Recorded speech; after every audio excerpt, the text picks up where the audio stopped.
The starting point with Swami was my first trip in 1979 when Dr. Pillay brought about 5 of us there.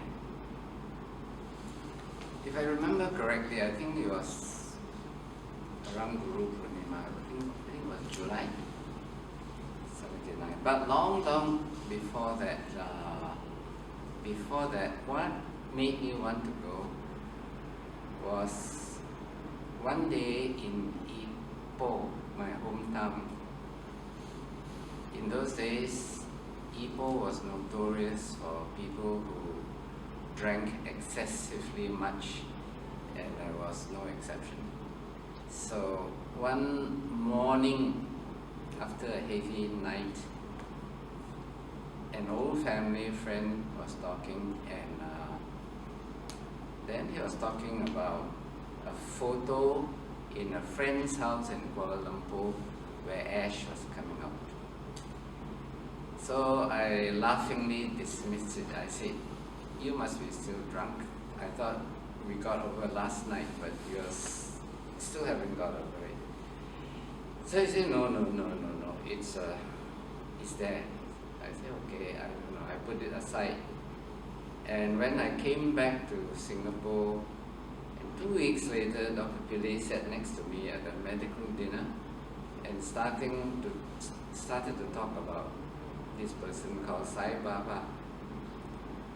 So I said I was curious to know more, and he said, "Well, there are all these books you can get. You can go and get them yourself and read about it," which I did. And sometime later, then when he said, "Oh, we are going to take a trip to Puttapati," I said, "Yes, I'd like to join you." I said, what I read about Baba is that he is doing what Jesus was doing, what Buddha was doing, and if Jesus or Buddha were walking on the earth, I would go anywhere to want to see them. So I went there. That was the starting point. So I came back, and I told my friend, I said, Keng Koo, his name was Dr. Tan Keng Koo, he's still around. I said, I have found the conductor, the maestro of the orchestra. He's bringing all the instruments together, the symphony, putting it together as one symphony. That was my overall impression of Baba, I think. And I didn't know much about him then, other than what I've seen, what I have read. First of all, I felt a need to have an operation center. All this I worked closely with Datin. You know Datin? Elaine To. She is my right arm and right leg. I had asked Datin, I said, you keep looking through all the classified, keep looking, because I had driven past this place previously, and I think I mentioned to her, I said, wouldn't it be nice if we got one of these here next to the temple and the church, you see? And I don't know in the time frame when I mentioned this, but before we got this. So one day she called me, she said, "Hey, that place you talk about is available for sale, 133 Moen Road." I said, "Grab it." She said, "Oh, this is," I said, "Just grab it, don't care, don't worry, grab it." You see? And then an elderly man wanted to sell, so Datin went to negotiate with him, and as it turned out, that man was prepared to sell, so we acquired it. After we acquired and moved in later, one day the church pastor ran here, saw us, said, "Who are you? We are the new owner. How did you get it, please? I've been eyeing it for 25 years, you know." So, again, it's all Swami's work again. So when we came to this, even then, I didn't have enough money, so I mortgaged my home to have a down payment. What happened was, again, behind the scenes, I paid the down payment, I bought the property. Datin did all the work. Okay, so it was secure. But I had a lot of reassurance that Datin had the means and the will to back me up if there was a need to. Yeah, if there was a need to. So we bought it already. And it was in, at that time it was just 2 names. Then I went to tell Dr. Pillay, who was then working very closely with me, that we have bought the property. He cried. You bought the property? He cried. So he said, I want to contribute. I said, sure. So he put a lump sum down. He contributed also. A few newest, better contributed. So the trust grew very slowly, more and more. So more and more people came. So it took many years before more and more people put money. The title we meant to transfer to Sai Society, and there were legal requirements and twists and turns, but we got it in Singapore. So it was then officially transferred to Sai Society, which holds the title. Everything is Swami. When I was first brought to Swami, like I discovered Swami in human terms, and like he represents, or he is on a mission, a cause that I felt we must all support, and I must support any way I can. Just as if the country needed you, you support it. So that's all. Once I set my mind on that it's Swami's mission is a cause that I would support. There was no question until we just go on and on and on, you know. It was all orchestrated by Swami. Actually, in a nutshell, everything is perfect. I mean, the divine orchestrates something, and things are moving across the whole stage. Actors playing here and there, and at a certain point in time, when a certain act of the play has to take place, the actors come together there, and then we are put there, we act our role, that's all. Yeah. There's nothing that I could say was me or him. We were all just put together, and everybody came together, and everybody acted his or her role. The group from the Samiti that eventually came across, and then they asked me to take over the running of the Samiti. Of course, Brother Karuna Karun is the outstanding person there, and there were many others, right, like Ramanathan, Ian Rao, all came across from the other side to join us. B.K. Pillay, of course, from the start, Dr. B.K. Pillay, from the start, was a very staunch ally. So he gave a lot of moral and logistic support. So many, and of course, Datin Ilento, has been a very strong but silent supporter in every arena. So I couldn't give enough credit to all of them. All of them came and played a part at that point in time when things needed to move, come together. And after that, slowly, one by one, they left the stage again. You see how the cosmic drama works, you know, come together. Initially, the Samiti existed as the Sathya Sai Seva Samiti. But there were too many problems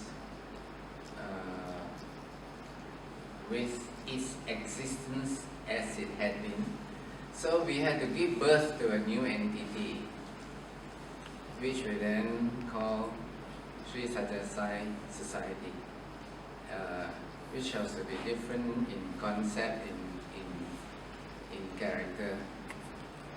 Mainly it would be more internationalized in its personality. The Samiti was purely Hindu, internationalized, and it will be open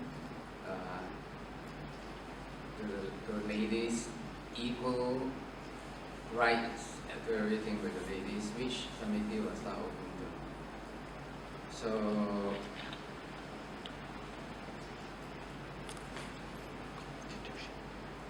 along that line, actually, when we conceived of our center, to fast forward a bit, when we had acquired this center, we wanted to build not a classical temple or Hindu temple or Buddhist temple, but a modern spiritual center. And Swami gave his endorsement. He actually said, international, must be international. In the earliest phase, before we got anything, several of us already had ideas of wanting to have our own base, if not our own temple. And there was a man, in fact, who stood up at that time at the Mandapam, the Perumal temple, to publicly offer a donation, which was a big sum of money then. If I remember correctly, it was something like 300,000. It was a big sum of money to build a temple.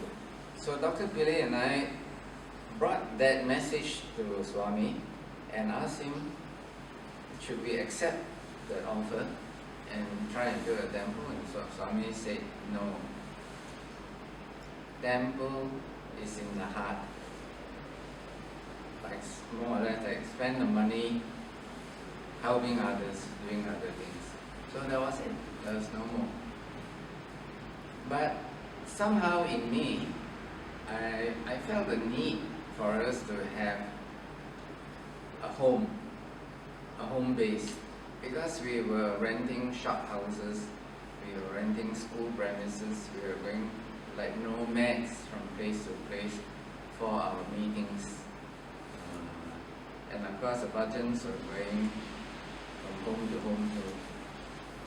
So when Swami said there was no need to have a temple, I actually consulted Dr. Bhagawan, the control authority. You have that land, you must build within a certain time. So we had to build. So we built on a shoestring budget. We planned everything with no lift, no basement, cement floor, no car park, all cement floor, the barracks building. And then it happened again that the son of the biggest developer in Singapore, Far East Organization, Mr. Philippine, I happened to be sitting next to him at a dinner, and we happened to talk about the building, and I said, this is what we are putting in, but we have no money. Just out of the blue, he just said, I will put in a basement for you, a lift for you, marble flooring, everything for you, at your budget, at the budget that you have provided for. All you need to do is you pay the invoice as it comes to you, and we will also supervise the building. I mean, what could we say? We couldn't believe it. We couldn't believe it. So, and he was not close to us. He was just a friend. So that was one of, again, the clearest signs of Swami's hand at work. So we just, over the period of building, I don't know, it was a year or a year and a half, we didn't have to do anything. The building went up. We just paid the bills. That's it. I think was always, she was hand in glove with me all the time. She was, I would say, without her working with me, nothing would have happened. She was the most important part of the whole scheme. We had a plan of the building, and we had an architectural model we carried with us of this building to present the Swami. Dr. Pillai and I actually managed to show it to him, and he examining it, and then he said very happy, very happy. International was his word, you see.